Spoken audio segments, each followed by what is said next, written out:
Hello, hello, ladies and gentlemen. This is your girl Mitzi, and this is Mitzi. Let's think about it. Today, we are thinking about suicidal ideation.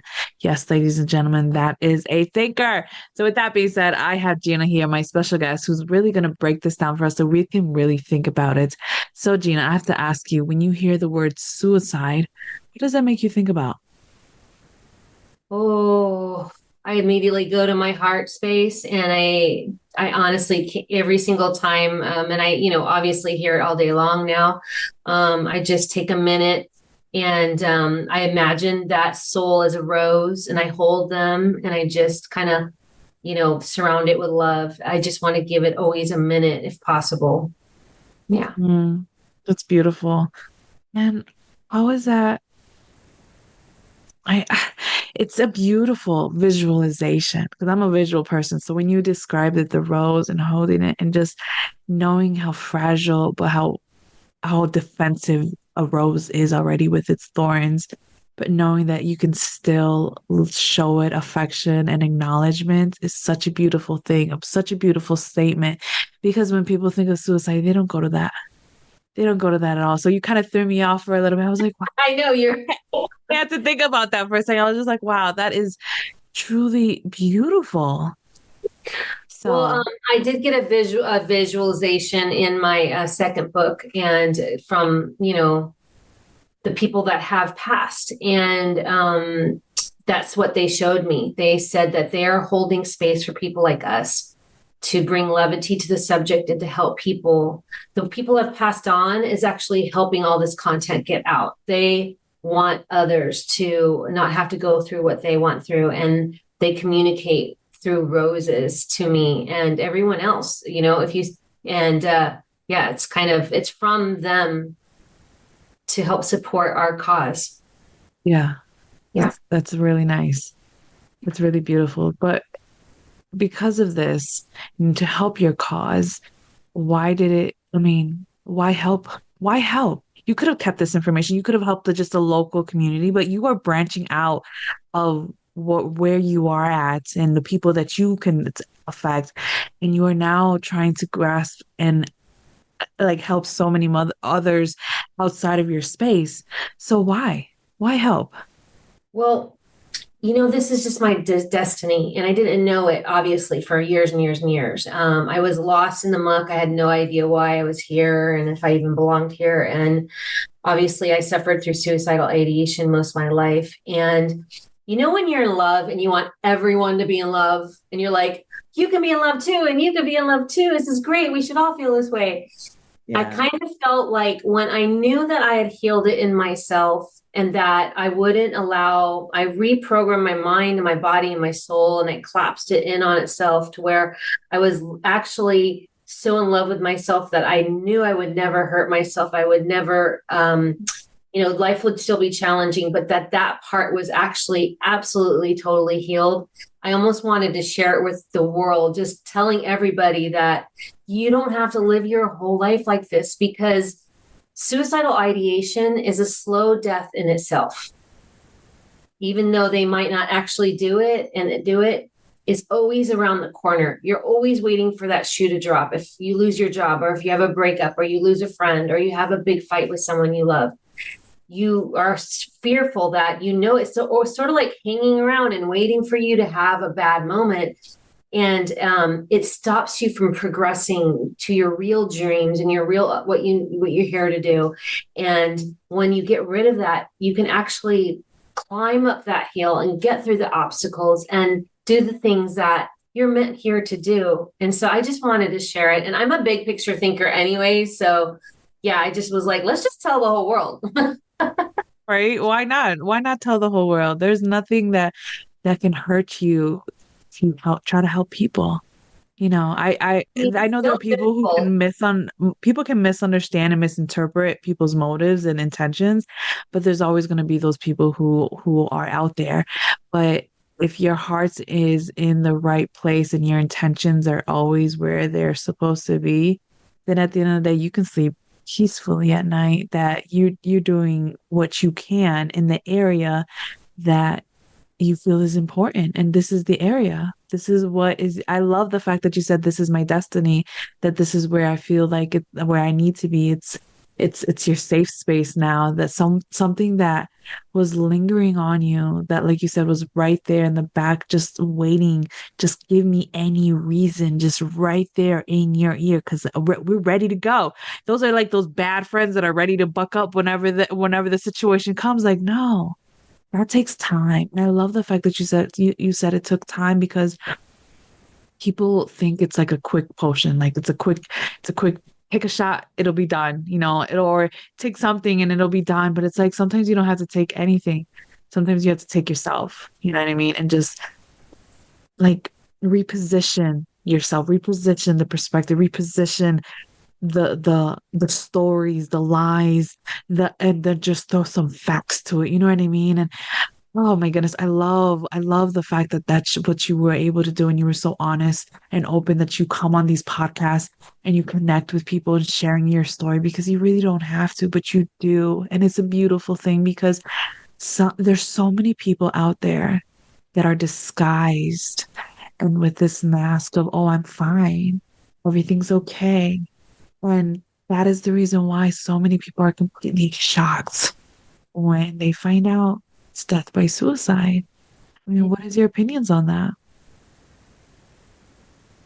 I just have to take a minute here. Take your Because time. what's coming to my mind is, ever since I was little, I would tell people, I love people. People are great. I want to be friends with every single person on the planet. I remember being very young and saying that, and people are like, mm-hmm. And I still, there's a part of my youth that I did even when I was going through hard times. I would be like, I love people. And I can't, and I still, when I say I love people, I honestly get a huge reaction from people saying, well, you do? And that's where I think if you think about that, we need to change that.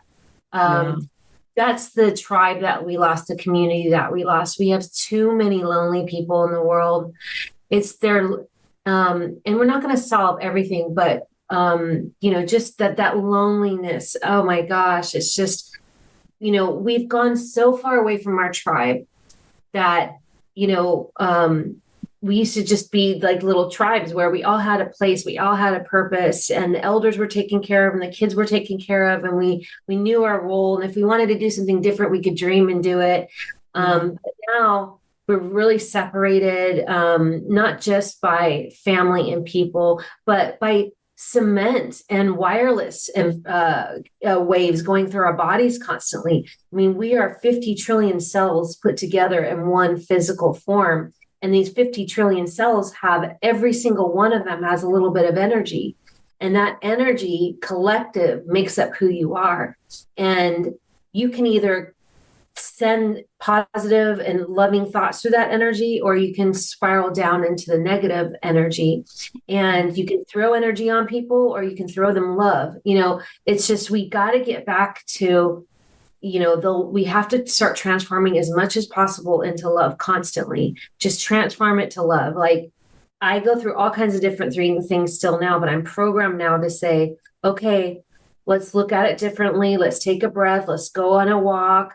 Let's, I don't go back into my old triggers. I don't respond that same way. I don't let it take over my body.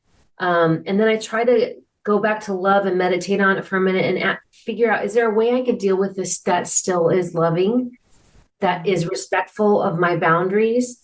And most of the people in this world have either some kind of trauma, and that's what we're here. We're here to experience life. Otherwise, we would be aliens that all marched and look the same, right? The beauty about being who we are is we're all unique, we're all different, and we all have a different story. So in our uniqueness is great, but we actually are all the same. We're all going through a crazy journey, and having respect for each other's journey wherever they are, and stopping to throw judgment, because judgment is an energy that will, I feel it all the time still. And I have to, especially now that I'm in the public a lot. And I have to like put up my Wonder Woman shield sometime, like, nope, I'm not gonna yeah, listen to that one. And nope, I'm not gonna listen to that one. But yeah. what happens is those people that say that or do that or manage, they're the ones that are gonna get that energy back, and they're gonna be the ones that spiral. And we don't want anybody to do that. We have to lift up as a community. Yeah, I like that. I like that a lot because people don't realize that we've have gone from a community perspective and culture and religion to an individualistic one. And now it's about just being so bold in your individuality and embracing your individuality and trying to be as independent as you can or as individual from anybody, from your family members, from your siblings, from your coworkers. Just you always have to be one. But one is just the loneliest number. That's Oh, why it it's so doesn't stop lonely. at one. It continues on because community has is more. And I liked how you said that before that we worked together. They respected their elders. They helped their elders. They took care of the young. They looked out for one another. That village raising each other and helping each other. I mean, those were times that people now are just so like you said, they have this judgment, and they have this fear and they're scared. And so many people live in fear. So many people just are too paralyzed to just try to step out of it. And it's because nobody talks about that. They've gone through that feeling themselves. You know what I mean? And then we think that we have these mental breakdowns by ourselves. And I like how you also said that yeah, we're unique in ourselves, but we have so many other similarities. And it's true, we have so many similarities. We go through similar breakups, we go through similar hardships, we go through similar losses. Yes, it may be affecting us at different times in different places in different parts of the world, but it doesn't take away the fact that we're feeling it. You know what I Yeah. mean? And I think that's something that we don't talk about enough. And I'm so glad that we get to talk about this because hopefully, this will shine some light, letting somebody know that the idea that you're going through this alone isn't real, is not a fact, and you shouldn't claim that to be your truth. You know what I'm Yeah. saying? And a lot of people who are suicidal that I've spoken to, and what I've kind of boiled it down to as primarily is when you are you want a part of you to die, right? For example, you're going through a divorce, and your identity is being a wife or a husband, and that's a part of your identity, and you don't want to let that go, and it's dying. So a lot of people go into this space where I don't know how I'm going to be without that identity. Yeah. So it's learning how to, and then what happens is the resistance and the effort, and then all the other really intense energies and anger come into that. And then it's really hard to let go of that identity. But a part of you is falling away because that experience is no longer serving you. And there's other things to learn. So I want people to know when they're going through that, if this resonates with them, it says, yeah, I'm like, maybe I'm not an A student right now, and that's the way I saw myself, that's my identity. And like they're so down on themselves. It's like, release the identity, you know what I mean? Let there be a rebirth of the new identity and embrace it. It doesn't mean you have to let go of the physical body. They want that identity, a part of them to die or go away, or the pain of that identity to die or go away. So not the physical body. So just remember that that's kind of separate. And also healing is in a way a solo sport, unfortunately, but you are the only one that knows what's going to serve you 24/7. So you have to take accountability. You have to say, I'm going to fix this. I'm in charge. You are in charge. You are actually the boss. Nobody's over you. Maybe at work, that's a job, right? Or whatever, but you are the boss of you, and you know what serves you 24/7. So it's sort of a solo sport, but you actually have a bunch of support. So people can support you and give you advice and hold you when you need holding. And there's all kinds of different things, but you have to go through it. You have to charge up the mountain, and you can either choose to charge up the mountain with a boulder on your back or an axe in your hand. And it's your choice. And for Yes. a long time, I had a boulder on my back. And when I'm talking about the boulder, it's like self-pity. How come I didn't get the family that I wanted? How come I didn't get to have kids? How come I don't get to have that title? How come I didn't get to go to school and get good grades? How come, and the self-pity party comes in because of childhood wounding Yeah. that wasn't your fault, but it needs to be all unpacked, and you don't have to carry that boulder. You can gently release it. Yeah. You're still going to climb that mountain, but Hmm. I walk along with my wounds now. I know my triggers. I have a toolkit. I have still panic attacks almost once a day. It's not that it hasn't gone away. I mean, it's PTSD. It's in my body. It's in my Yeah. soul. It gets lesser and lesser, but almost every night or in the morning, I'll have at least one panic attack, and I literally have to go and ground myself and run my tools and center myself and say and do my mantra in my head and be like, "This is going to pass. This isn't because you're not worth it." You Yeah. that line or whatever it is. Yeah, Yeah. Yeah, I like that because it just makes it real. You know what I mean? It makes it real in the fact that taking that moment to just give yourself that realization of I'm not just this section. I'm not just this part of me. I'm more. So when they say think of your life like a book, they really mean think about your life like a book because once you turn the page, you're not going back to recheck. No, you're trying to figure out what's going to happen next in the next book, in the next chapter. You know what I'm saying? You're trying to look forward, but it's so hard when we get stuck on one chapter because it like impacted us in such a oh way that it could either infect us negatively or it can heal us in a way that we didn't even know it was possible. So it's like hard to know what you're stepping into until you step into it, you yeah, know? So you have to give yourself the chance and you have to realize that sometimes our thoughts can lead us into a pendulum from one extreme to the next. And yeah, it's about finding that balance. And I loved how you said that when you get panic attacks, you even have to find your toolkit and zen yourself out and recenter yourself to ground yourself. And I love that because it shows your vulnerability. And people need to be vulnerable because everybody needs to center themselves.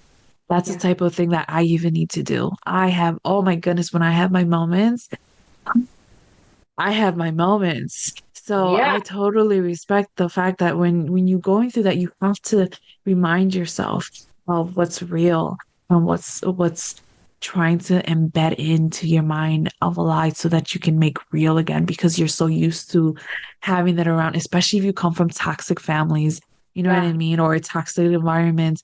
And when you heal by yourself and you find these other communities, you realize it is a solo thing, but you don't really have to go through it alone because you find a yeah. safe community. And when you find that safe community, you realize, wow, I'm not the crazy one. Oh, I'm not and the crazy one. I'm the sane one that's going through crazy situations. it's not to me, most people aren't crazy. No. The worst part is when someone is having some emotions and they're like spirit's trying to nudge them into another life that's really meant for them, and then they take a lot of medications, and some people need it, and I agree with that. But I know the entire families that are on medication, even children that are 5 years old, and without trying homeopathic methods or meditation first, to me. And then what happens is energetically and spiritually, what happens is that just numbs, and it just stops the progression of what you're going to eventually have to learn anyways. So Yes. I look at things like, I look at every person I meet, including you today and all these people that are listening, and every single thing that happens in my day as an opportunity. And I get a little excited because it's like, even if it's going to turn out bad, like I got a flat tire, well, it's an opportunity to learn a new thing. But I actually feel like I see life as a giant school now. And even if like, I'm dating right now and like I like someone and it goes south after a little bit, then I'm like, well, what did I learn from that person and what can I do better? And instead of going inward and running some record player, like I'm not enough or I'm Yeah. unworthy of love or whatever it is of the lower vibrations. I'm like, okay, next. Yeah. What did I learn from that person? What did they give me? How can I take this and transmute it to love and let go of that with grace and honor and say thank you for that lesson. And it's like when you actually do that, it makes life a little bit more fun, I have to say, instead of the doom and gloom of like, yeah, I like that person, I wish it didn't go that way, but it did. And so I'm going to learn from it and let it go with grace and not be harsh with them, and respect their journey too, but also holding respect for me first. And that's the number one thing, because when you have that, people can feel it when you walk Yeah. into a room and you got seniority. And this is what happens when you get healed, though, and I want to just go back for a second. If you do not love yourself, you will have suicidal ideation, I believe. That's the number one key. And a lot of people who have wounds or come from a traumatic anything, even veterans, whatever, what happens is, they're trying to fill a wound with they're trying to heal a wound, and they're go into fear so much. So they'll try to like not let a friend down or not let a job down or not, so they work hard. They try to be the best person they can. They give, give, give, give, give to a point where they're like out of love. And then they forget to give to themselves and they forget to love themselves. And they don't understand that all those people will be better off if they love themselves first, actually. So Yeah. you're doing nobody any favors if you don't love yourself, not them, not you, not anybody. So you got to love yourself first. And what happens is when you start, I freaking love myself now. Like if nobody's giving me love, I just give it to myself and be like, ah, Gina, you're really cute today. I like your outfit, or whatever it is. It's like, Yeah. I just do that because I deserve it and I need it. And how else can I continue to do this if I'm not feeling love for myself? So it is a practice. And yeah, I feel a little ridiculous sometimes when I talk about how much I love myself. I know. But that's what I happened. I didn't love myself before. You can't hurt yourself when you love yourself. Exactly. And I think it's coming back down to trusting yourself again. You know what I mean? Especially going right back down to childhood, because you are taught to trust other people. And when they let you down, it hurts you. It starts cracking you inside. And then that's when the trust issues begin. But then when you get older, you have to learn to trust yourself. You have to remember your actions now affect you. Yes, those old actions, those old situations that happened in the past, yes, they still affect you. Nothing can ever devalue what you experience, but now it's your turn to start loving yourself again. And Yeah. I And those love I love that. The fact that you also said that as long as you don't love yourself, you're gonna have suicidal ideation. And that opens the market for everybody who doesn't love themselves. And that's a lot of people. A lot of people don't love themselves and they don't know how to love themselves, but they expect other people to love them in the right way. But how can anybody love you in the right way? Quotation, quotation, when you don't even know what are, makes you feel loved and makes you feel joy and makes you feel happy. Because when had to go through my self-healing and I had to learn to love myself again, it was hard because saying I deserve something Mhm. because I can. It chokes me up. Just shows that healing is always happening because you always hear you don't deserve it or it's not for you. Yes, honey. Oh, a big hug for everybody. But Yep. the reality is that you deserve it because you want it or you feel like it's right for you. So it's like, give it to you, give it to yourself. Give yourself a chance and have that what if. Like we always get stuck on that what if of the negative side, but it's not. What if it doesn't work out? Okay. So now you know it doesn't work out. Or what if you doesn't work out, but you know the reason why it doesn't work out because it doesn't work with the way that you walk, the way that you talk, the way that you act, your morals. You know what I mean? Like I personally can't do certain type of work because morally it's not for me, but other people can, vice versa. That's everybody's choice. So it comes down to, does it make you feel loved? Does that make you feel worthy? Does it make you feel respected? And I don't think a lot of people feel respected, loved, and worthy anymore. They think, oh, if I get a like or if I get a look, I get a glance, then that could be that feeds my ego, that feeds my if I feeds my acceptance. But you're searching for the world to fill something in you that doesn't even require the world, it requires you. You Yeah. are talking to yourself to love yourself again, to hug yourself again. And I loved how you said sometimes you feel foolish by talking about how much you love yourself, but oh my goodness, sometimes you have to. Sometimes I literally have to say, Mitzi, you are beautiful. Mitzi, you are strong. Mitzi, you are great.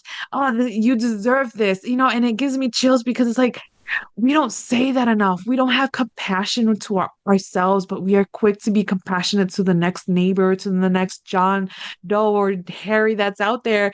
But what about ourselves? Have you been nice to yourself? Did you say good job on making that grade or good job on just making it home and not dying? Do you say good job for cooking a meal? It may not be a five-star meal, but hey, you cooked a meal that fed your family and everybody goes to bed with a full stomach. That is, those little things get overlooked so much and it's so sad.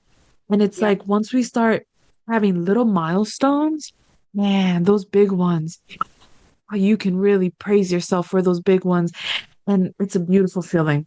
Mm. Yeah, and you start to call in people that are more like you, that are, because what happens when you're in that state of you're not really in love with yourself and that you're still wounded, you're going to call in other wounded people. So now you're just wounded people hurting wounded people, and it's a big mess. So Hot this mess. is a really great journey. You take it, if you take yourself and go on this journey. And also, because I do kind of spiritual teaching and stuff like that, I also tell people that doesn't mean you have to be a doormat.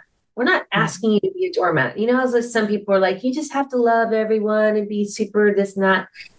In a way, yes, but you don't have to lower your morals. You have to lower how you feel. You don't have to take anything that isn't for you. It's not about being a doormat. It's actually the opposite. It's about having your seniority. It's about walking with your heart held high, your shoulders back, walking into the room, owning it. Understand that you are the most complex, interesting, cool person that ever walked in the room, and so is everyone else.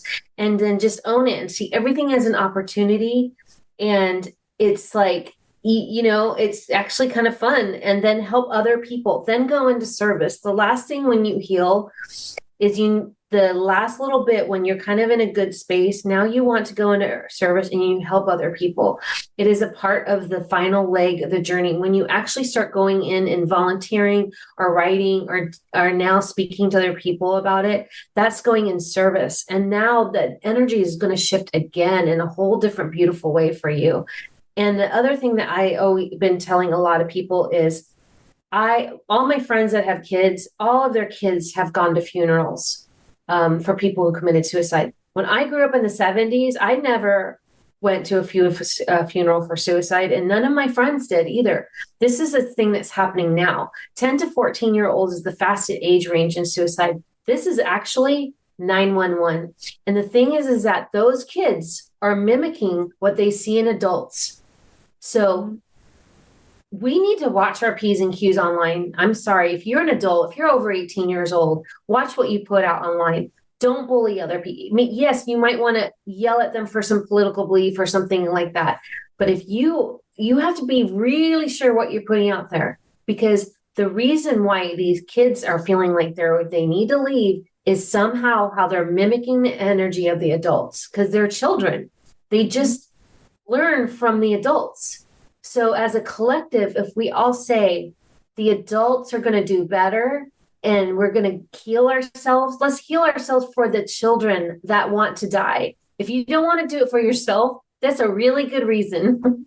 Exactly. I like that reason. It's a good enough reason for me to remember that whatever you put out there into the world, it has a ripple effect. You may not see it, you may not acknowledge it because maybe you don't get likes, maybe you don't get traction, but maybe you get that one person that slides by quietly, sees, and that can affect them in such a way.